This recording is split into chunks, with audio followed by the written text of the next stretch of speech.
itegereje inyoni zose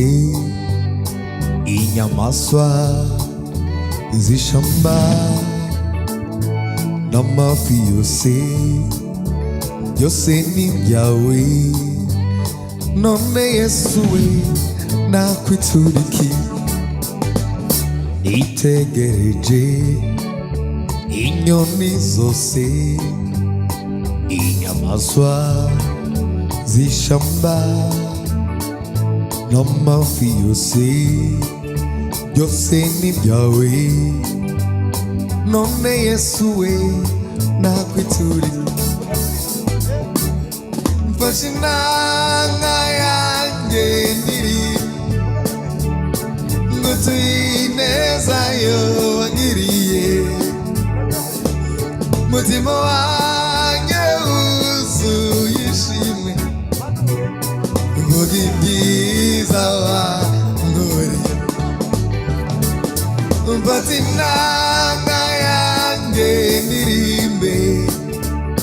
ngutuye ineza yo wangiriye mutima wanjye wuzuye ishimwe mvuga ibyiza wankoreye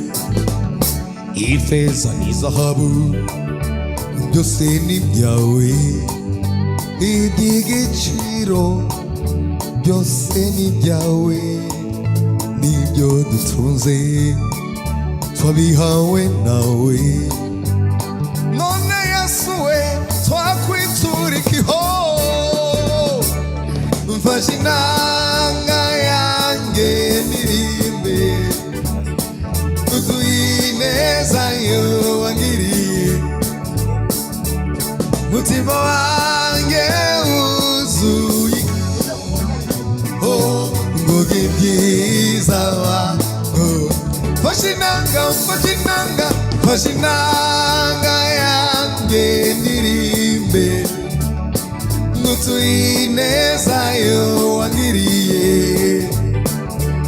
mutima wanjye wuzuye ishimwe mvuga ibyiza wankoreye mu buzima hari byiza tubona tukabifata nk'ibisanzwe rimwe na rimwe tukumva ko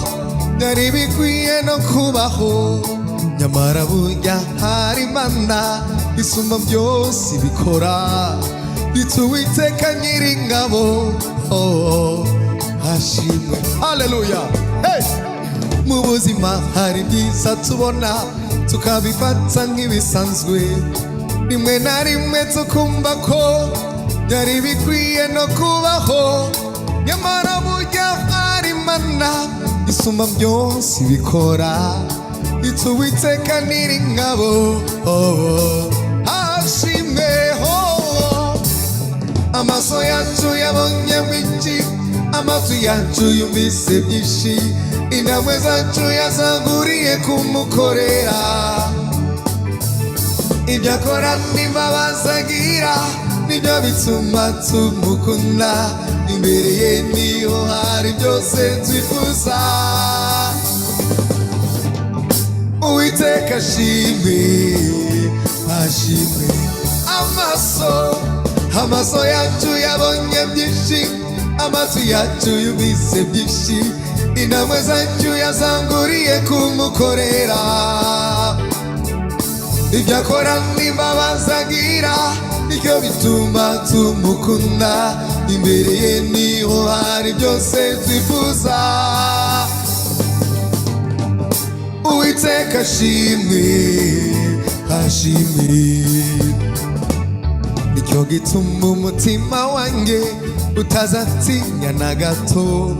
ntazareka ubugingo bwanjye ngo buzimire burundu ibyo yakoze nibyo binduha ibyiringiro byuzuye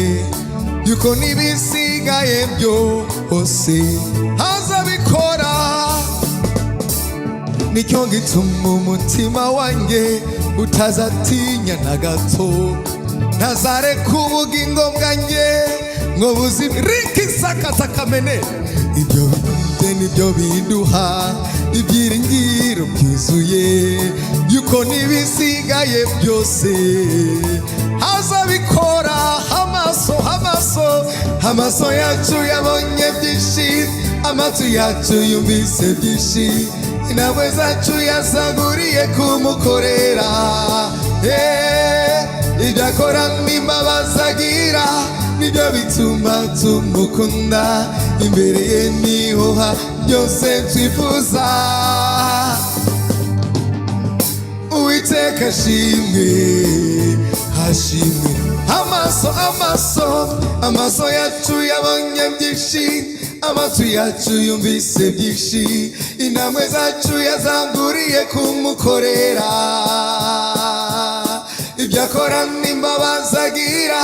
nibyo bituma tumukunda, imbere ye niho hari byose twifuza. Uwiteka ashimwe, ashimwe. Amaso yacu yabonye byinshi,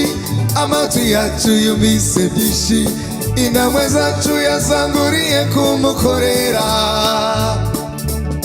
Ibyo akora n'imbabazi agira nibyo bituma tumukunda, imbere ye niho hari byose twifuza. Uwiteka ashimwe, ashimwe.